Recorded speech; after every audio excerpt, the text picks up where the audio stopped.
Assalomu alaykum aziz tomoshabinlar. Bugungi videomizni hayotdagi eng qudratli, jasur va yuragi katta insonlarga bag'ishlaymiz. Bu Arslon burji vakillari haqida. Arslon burji 23-iyuldan 22-avgustgacha tug'ilgan insonlarni birlashtiradi. Bu burjni Quyoshning o'zi boshqaradi. Shu bois Arslonlar har doim nur sochadi. Hayotga iliqlik olib kiradi. Ular atrofdagilar uchun go'yo quyosh singari nur, quvvat va ishonch manbaidir.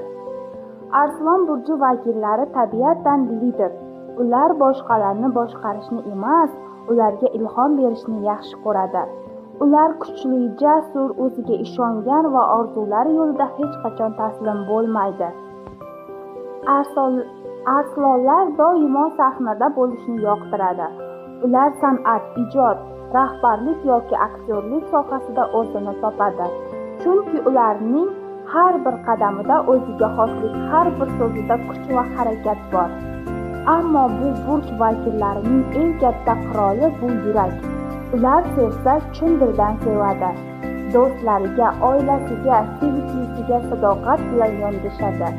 Arslon hech qachon sevganlarini yarim yo'lda tashlab ketmaydi. Lekin Arslonning yuragida g'urur ham bor. U osonlikcha egilmaydi. Uni ranjitish oson, ammo kechirimini olish juda qiyin bo'ladi. Chunki u yurakdan kechirsa butunlay kechiradi. Ammo ishonchini yo'qotsa qaytarib olish mushkul.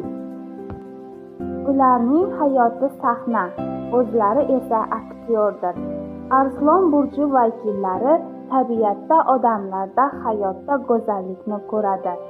Ular uchun har bir kun yangi imkoniyat, har bir orzu erishilishi kerak bo'lgan maqsaddir. Agar siz Arslon burjidasiz, biling, sizda quyoshning nuri bor. Siz har kimga iliqlik bera olasiz. Sizning kuchingiz mehringizda, g'ururingizda va sadoqatingizdadir. Shunday ekan, hech qachon o'zingizni kichik his qilmang. Siz tug'ma yetakchisiz. Siz dunyoga porlash uchun kelgansiz. Videoni yoqtirgan bo'lsangiz, kanalga obuna bo'ling va Arslon burji haqida fikringizni kommentda yozib qoldiring. Keyingi videoda esa boshqa burj haqida gaplashamiz.